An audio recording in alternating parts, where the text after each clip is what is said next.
If you would have told me when I first started my business that it would turn into a multiple six-figure business, literally from a basement apartment, I would have thought that you were totally crazy.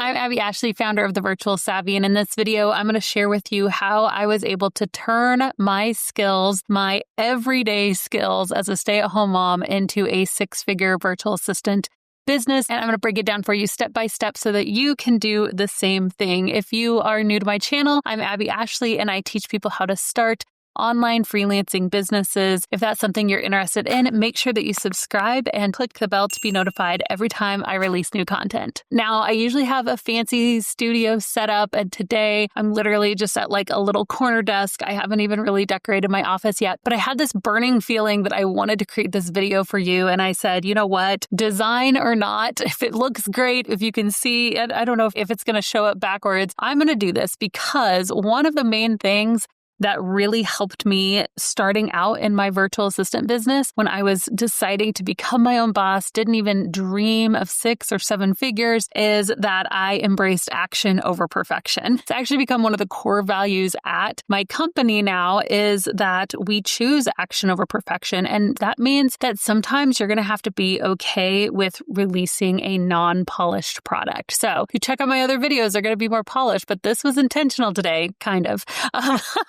We're going to go with it. It was intentional because I wanted to share that with you. So let me break down the steps that I took to start my business. Okay. Step number 2 was to actually identify my skills, and action over perfection all over here, because there were things that I was like, I think I could do this, but I'm not sure. So if you're thinking about starting a virtual assistant business or freelancing, you're going to have to know what skills you can actually offer. The good news is that small business owners need a lot of help, right? And so there's so many things that you can do as a freelancer or a virtual assistant to just take items off their plate. And that's what I started out with. I started with really simple tasks like social media scheduling, data entry, answering customer service emails. I would do appointment setting phone calls for a State Farm agent, right? I would blog for this fashion blogger in Africa. I would do newsletters for this kids clothing brand in California. A lot of my clients I got locally, but then I was able to get clients all over the world because, again, it was a virtual business. And for me, just starting out with the services that I felt confident that I could figure out how to do was my very first step. Now, I did not have a tool like this, and I wish I did. My team and I actually created a quiz that will help you figure out your services. So it breaks down your personality style and then tells you the types of services you would be good at as a virtual assistant. So you can go to thevirtualsavvy.com/quiz if you want to check that out. All right, let's jump to number 3, price and package my services. Now, I started out at a rate at about $25 an hour. My students now start closer to $30, $35, even $40 an hour, but I started my business 10 years ago, so it makes sense that the rate would have gone up by then. Now, when I first started my business, I was really nervous about that rate. But at the end of the day, it ended up really working out because the small business owners knew what they were getting, right? So I would sell a package of hours, let's say 20 hours per month. So that was 5 hours a week for me, which was easy to do as a stay-at-home mom. And that broke out to $500 a month for them. And they knew I'm just going to pay $500 to Abby every single month. I would send them a reoccurring invoice and they would pay that, and they'd know I get 5 hours of Abby a week, right? And that was enough to take the load of work off of their plate. So I did eventually raise my packages. So instead of doing, just 5 hours a week, I did have clients that were paying me for 10 hours a week or 20 hours a week. And so that was really important to me, is that these were monthly reoccurring packages, which is one of the most beautiful models about starting a virtual assistant business, is that you can have all of those creative skills that you have, put them into a business, and then sell them in monthly reoccurring packages. And that was huge for me. It's a really good business model. Now, 10 years later, looking back, I'm like, man, that's a good business model, right? Is these monthly reoccurring packages. All right, so the step that I would tell somebody if you are looking for a creative side hustle, how do you get started? After you have those services and your packages, honestly, I'd get to marketing right away. There are other things to do, right? Like you do need to go ahead and get an EIN number and get a bank account and have a contract and all of these, but it is never too early to start marketing. Start getting the word out about what you're doing.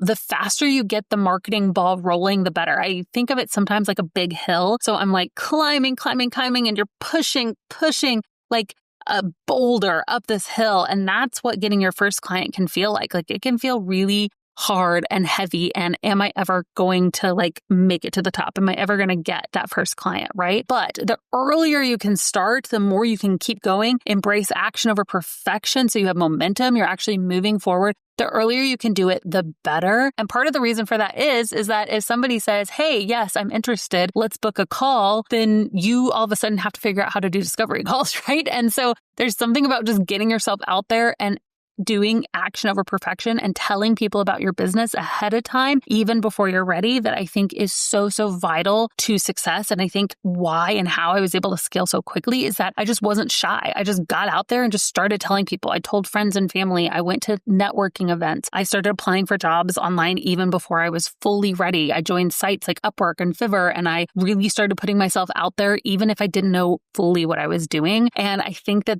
just kind of momentum got me going. And what is so cool about freelancing is that once you actually do get the rock over the hill and you get your first client, then speed starts building because now you have more confidence. You've gotten one client, so you know how to get another client, and referrals, right? If you talk to any VA who has been doing their creative side hustle for years and years, 10, 15 years, and you ask them, where do you get clients? They're going to say referrals. That's where I get clients. And so you've just got to get it going, right? You've got to start marketing. Now, if you don't know how to market, if you're like, oh my gosh, Abby, that seems super overwhelming, I have something else for free.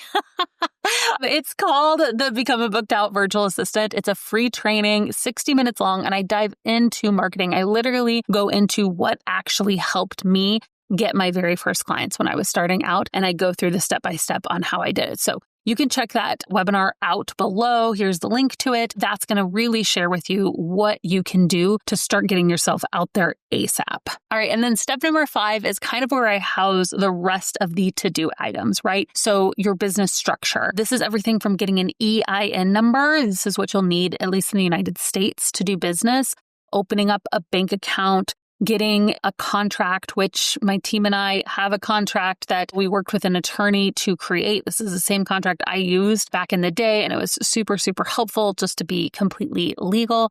Having a way for invoicing and payment, right? I use Wave apps, and I think that it is super helpful to do those reoccurring invoices. You can also use a tool like Dubsado or Honeybook. Having a time tracking tool, so a way to track your time. Again, if you're selling these packages of hours and you're saying, hey, I'm going to work for your business 20 hours per month, you need to have a way to actually track that time. And a tool like Toggle or Clockify, Toggle is my favorite. You can go in and you can actually track your time, and you can send reports to your client, which looks so professional, of here's what I did for you this week. Here's what we covered. And so I think that is a really helpful thing. Really just having your onboarding process. You think about when a client says, yes, I want to talk about your services. You have to do a discovery call, right? So really crafting, what's your discovery call going to look like? Am I going to send them a Zoom link? What's that all going to be? And then once a client says yes, right? Then what? Okay, I'm going to have to send them a contract and an invoice and a here's how I work guide, right? A kind of a setup guide, or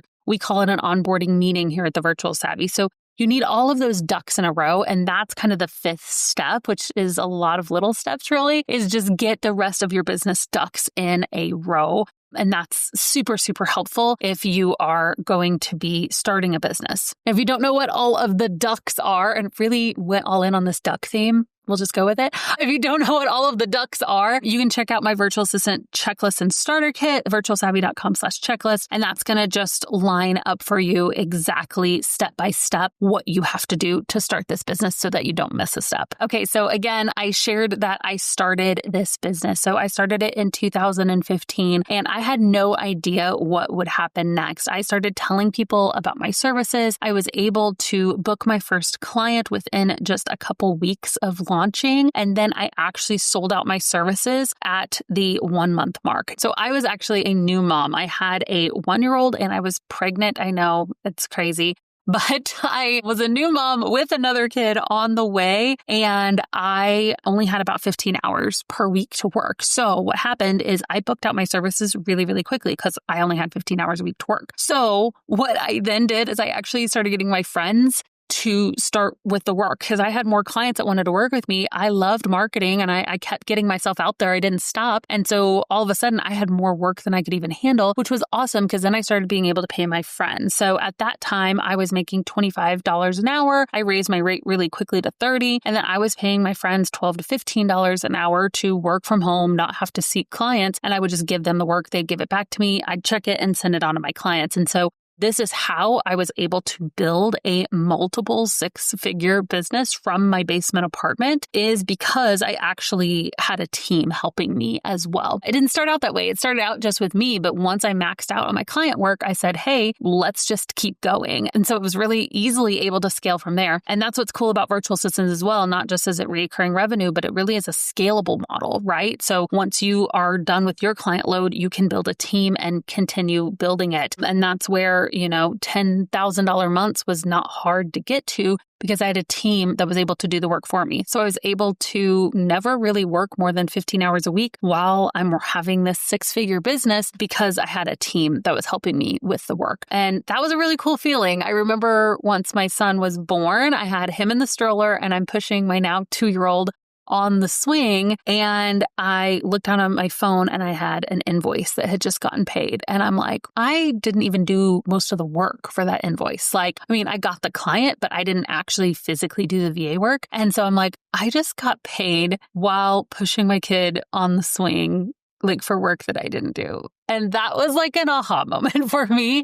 That was definitely huge. And I think it's just the power of really building a good team to have behind you on this journey. So I wanted to share that with you. That's a little bit of my story. That's how I got started as a virtual assistant. If you have questions about this, I would love to answer them. I post a lot of videos here on my channel, but you guys asking questions helps me know what type of content, and we respond to every single comment. So ask your questions below. What questions you have about starting a virtual assistant business or another creative side hustle. Maybe you don't want to be a virtual assistant, but you want to be a podcast manager or a video editor or some other kind of freelancer. I think that online services are the way to go to make really amazing scalable income. And so I would love to chat with you about it. So let me know in the comments any questions that you have. All right, that's it for today. I will see you in the next video.